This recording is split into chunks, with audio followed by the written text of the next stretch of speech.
Hello အားလုံးပဲမင်္ဂလာပါခင်ဗျာကျွန်တော်ရဲ့ YouTube channel လေးကနေပြန်လည်ကြိုဆိုပါရစေဒီနေ့တင်ဆက်ပေးချင်တာကတော့တာမူနျူကလ িয়ার စွမ်းအင်သုံး Torpedo Drone ဖြစ်တဲ့ Poseidon ရဲ့အကြောင်းပဲဖြစ်ပါတယ်ဒီဗီဒီယိုလေးဟာစိတ်ဝင်စားစရာကောင်းပါဖြစ်တဲ့အတွက်အဆုံးထိလိုက်ပါကြည့်ရှုပေးပါဦးခင်ဗျာ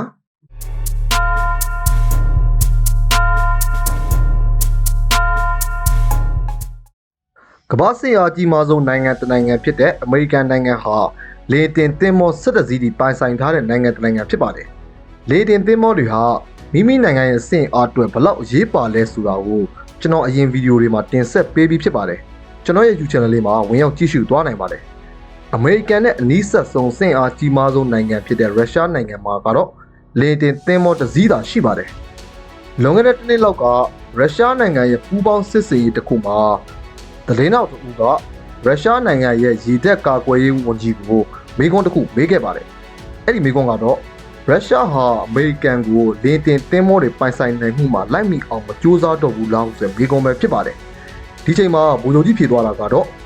ကျွန်တော်တို့မှာလေတင်သင်္ဘောတွေအများကြီးကိုဆောက်လုပ်ဖို့တဲ့ပတ်စံသုံးစရာမလိုပါဘူး။အမေရိကန်လေတင်သင်္ဘောတွေကိုဖျက်ဆီးပစ်မဲ့လက်နက်တွေကရှိပြီးသားပါဘူးဖြေဆိုခဲ့ပါတယ်။ရုရှားနိုင်ငံဟာထိုလေတင်သင်္ဘောတွေကိုဖျက်ဆီးနိုင်မဲ့လက်နက်တကယ်ရှိပြီလားလို့လေ့လာကြည့်တဲ့အခါမှာပိုဆိုင်တော်ဟုအမည်ရတဲ့ထိုနျူကလ িয়ার စွမ်းအင်သုံး Torpedo Drone ကိုတွေ့ရှိခဲ့ပါတယ်။ဒါကြောင့်ပိုဆိုင်တော်နျူကလ িয়ার စွမ်းအင်သုံး Torpedo Drone ဟာဘလောက်ထိစွမ်းအားကြီးမှလဲတကယ်ပဲအမေရိကန်လေတင်သင်္ဘောတွေကိုချိန်ချောက်နိုင်လားစသဖြင့်ကိုဆက်လက်တင်ဆက်ပေးသွားပါမယ်။ပိုဆိုင်တော်ဆိုတာရှေးက Great ဒန်ဒါရီလာပင်လယ်ကိုအစိုးရတဲ့နတ်ဖျားတစ်ပါးရဲ့အမည်ဖြစ်ပါတယ်။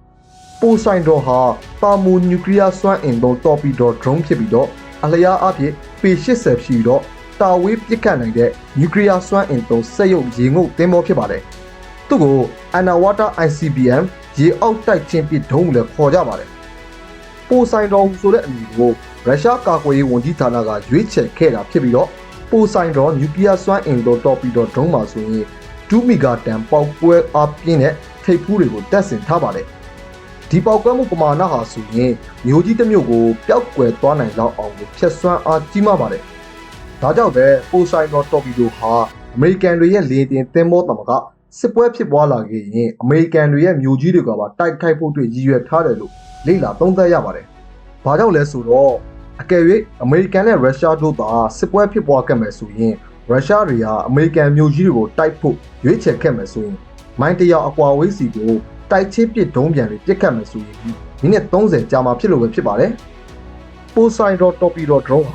အမေရိကန်ရဲ့လေတင်သင်္ဘောကိုနှင်းမြုပ်ဖျက်ဆီးဖို့ကတော့အဓိကဖြစ်နိုင်ပြီးရှိပါတယ်။အလွန်လင်းမြန်တဲ့နှုံနဲ့ပြစ်လော့တိုက်ခိုက်မဲ့နျူကလ িয়ার ထိပ်ဖူးတပ် Torpedo Drone ကိုအမေရိကန်ရေငုပ်သင်္ဘောတိုက်ဖြတ်ရေးစနစ်တွေနဲ့လည်းကာကွယ်ဖို့ခက်ခဲပါလိမ့်မယ်။ Poseidon နျူကလ িয়ার စွမ်းအင်သုံး drone ပါဆိုရင်အရွယ်စားသေးငယ်ပြီးမဲ့သူ့ရဲ့အအောစရာကောင်းတဲ့စွမ်းဆောင်နိုင်မှုတွေဟာဆိုရင်ပြိုင်ဘက်ကင်းပါပဲ။ဒီပိုဆိုင်တော်နျူကလ িয়ার စွမ်းအင်သုံး drone ပါဆိုရင်ခင်မီနျူကလ িয়ার စွမ်းအင်သုံးရေငုပ်သင်္ဘောတွေနဲ့နှိုင်းယှဉ်လိုက်မှဆိုရင်အစပြောင်တော့သိငယ်ပြီမဲ့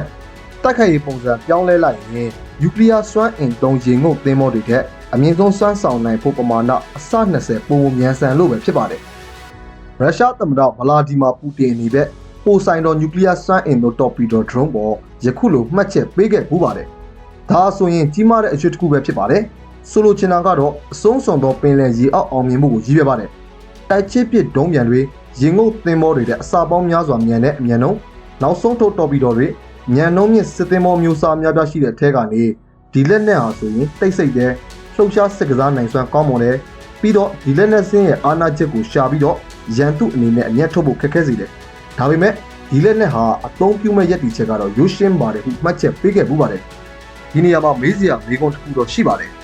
ရုရှားတွေကတကယ်ပဲဒီ Torpedo Drone တွေကိုအစိမ့်မြင့်တင်တော့မယ်ဆိုရင်နျူကလ িয়ার စွမ်းအင်သုံးရေငုပ်သင်္ဘောတွေကဘာဆက်လုပ်လဲဆိုတဲ့မေးခွန်းပဲဖြစ်ပါတယ်။အကယ်၍ရုရှားတွေအနေနဲ့အမေရိကန်လေတင်သင်္ဘောတွေကိုဖျက်ဆီးတော့မယ်ဆိုရင်သူတို့ရဲ့ရေငုပ်သင်္ဘောတွေကိုအမေရိကန်ရေတင်သင်္ဘောတွေနာကိုချစ်ကပ်ဖို့ဆိုတာကတော့အလွန်မိုက်ယူရဲ့ဆန်တဲ့လောက်ရတာဖြစ်မှာပါ။ဒါကြောင့်ပဲဒီမေးခွန်းရဲ့အဖြေကတော့ကြီးမားတဲ့နျူကလ িয়ার ထိပ်ဖူးတပ်စက်ရုပ်ရေငုပ်သင်္ဘောတွေကတော့အမေရိကန်လေတင်သင်္ဘောအနည်းကိုဖောက်ခွဲကြံစီဖို့တဲ့တစ်တော်ဆုံးနီးလန်းတာဖြစ်ပါတယ်။ရုရှားတွေဟာအမေရိကန်စစ်သင်္ဘောတွေကိုပြစ်မှတ်ထားတိုက်ခိုက်ဖို့သူတို့မှာဒုံးပြန်တွေဘုံးတွေနဲ့တိုက်လေတွေအလုံလောက်ရှိတယ်ဆိုပေမဲ့လည်းအမေရိကန်ရဲ့လေကြောင်းရန်ကာကွယ်ရေးစနစ်ဟာ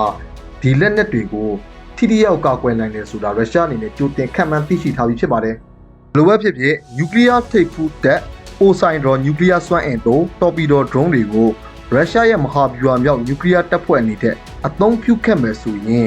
တတိယကမ္ဘာစစ်ဖြစ်မှာကတော့တန်တရားဖြစ်စာမရှိတော့ပါဘူး။ဒါပေမဲ့နျူကလ িয়ার ထိပ်ဖူးတပ်ဆင်ထားသော Poseidon နျူကလ িয়ার စွမ်းအင်သုံး Torpedo drone တွေဟာအမေရိကန်လေတင်သင်္ဘောတွေကိုနှင်းမြုပ်ဖျက်ဆီးနိုင်မဲ့လက်နက်တစ်ခုဖြစ်တယ်ဆိုတာကတော့တန်တရားဖြစ်စရာမရှိကြောင်းကိုသုံးသပ်တင်ဆက်ရင်ကျွန်တော်ဗီဒီယိုလေးကိုဒီမှာပဲအဆုံးသတ်ချင်ပါတယ်ကြည့်ရှုပေးတဲ့မိတ်ဆွေညီကိုများအားလုံးတာယာချမ်းမြေ့တဲ့နေ့တွေကိုပိုင်ဆိုင်နေကြပါသည်ဗျ